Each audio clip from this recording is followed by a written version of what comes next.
Hi everybody, my name is Nicole and today I am going to go over the Safmeds for the SPCE 309 final. Also, sorry if my voice is a little weird, I just recently got my wisdom teeth out so my mouth's kind of dry. But anyways, we're going to go over the first module. Sorry about that. Okay, the first term we're going to go over is applied behavior analysis. This is the use of operant conditioning principles to change human behavior. Next is positive reinforcement. This is increasing behaviors by adding something such as a stimulus after the behavior.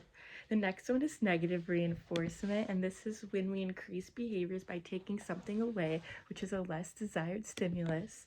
The next one is positive punishment. This is decreasing a behavior by adding something unpleasant. Next one is negative punishment. This is when we decrease a behavior by taking something away, such as a stimulus. Behavior, this is everything we do that can be directly observed, anything a dead man cannot do, for example. Next one is parsimony. This is the simplest explanation. And the next one is the environment, which is the surroundings or conditions. So there's the first one we're going to go over. Here's a second. Okay. So the first term is behavioral objective, and this is a written statement of educational intent that identifies who, what, conditions, and how well. The next one is operational definition. This is a description of the target behavior that is observable and measurable. Next one is fluency. This is accuracy and speed. The next one is IEP. This is individualized education plan. And the next one is BIP, which is the behavioral intervention plan. So that's the second one. Now we're going to go over the third. We have event recording, which is a tally or count of the number of times a behavior occurred. Alright, next we are going to go over latency. This is time for behavior to be initiated after instructed. Frequency, which is how often a behavior occurs. Permanent product, which is the effects of behavior produced on the environment. Interval recording, this is the measurement of whether or not behavior occurs within a series of continuous intervals. Everyone over event recording. So next we're going to move to the fourth one. This is abscissa. This is the x-axis. The ordinate, which is the y-axis. We have conditions on a graph, which is the baseline and treatment. We have the baseline, which is the interval condition prior to intervention. And we have the intervention, which is a condition that follows baseline. Okay.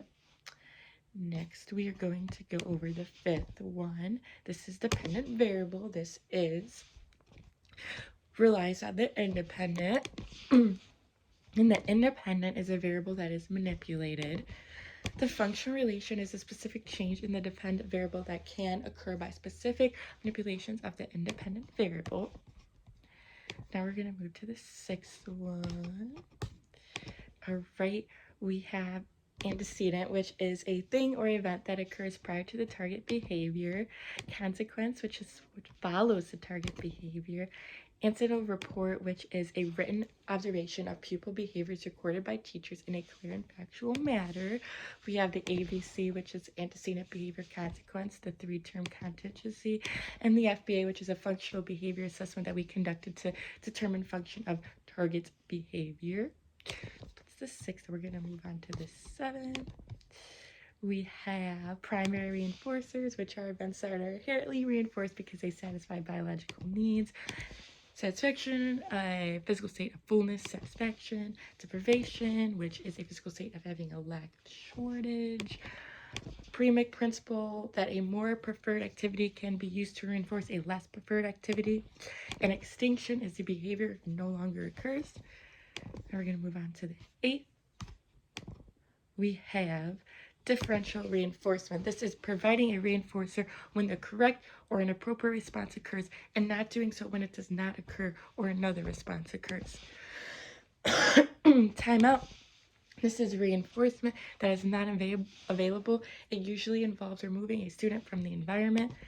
And then we have the aversive stimuli, and this is environmental offense stimuli that are avoided, escaped, or evaded. Okay. So, next we're going to go over shaping, which is learning that results from the reinforcement of successive approximations to a terminal behavior. Baiting, which is gradually reducing the strength of a stimulus prompt. Chaining, which is combining the steps of a sequence to progress toward a final behavior. Terminal behavior, this is the end behavior, which is shaping. Physical guidance, this is physical contact to induce an individual to go through the motions of the desired behavior. Modeling is a process of observing and imitating a behavior. Prompt is a stimulus that increases the likelihood of a behavior occurring. Task analysis is a process of breaking a complex skill or series of behaviors into smaller touchable units. Okay, we're almost done here. We're going to go over generalization. Okay. Responding similar to a range of similar stimuli, and maintenance is when behavior continues to occur after a period of time.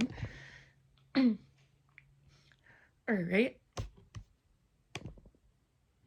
And now, last but not least, we have informed consent, which is an ethical principle that research participants be told enough to enable them to choose whether they wish to participate.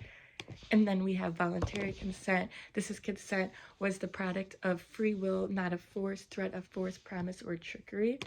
Last but not least, we have social validity. And this one today is the treatment goals and the achieved outcomes are acceptable, socially relevant, and useful to the individual receiving services and to those who care about the individual. So thank you guys for listening today to the 52 terms, and I hope you guys learn more, and I hope you have a great day.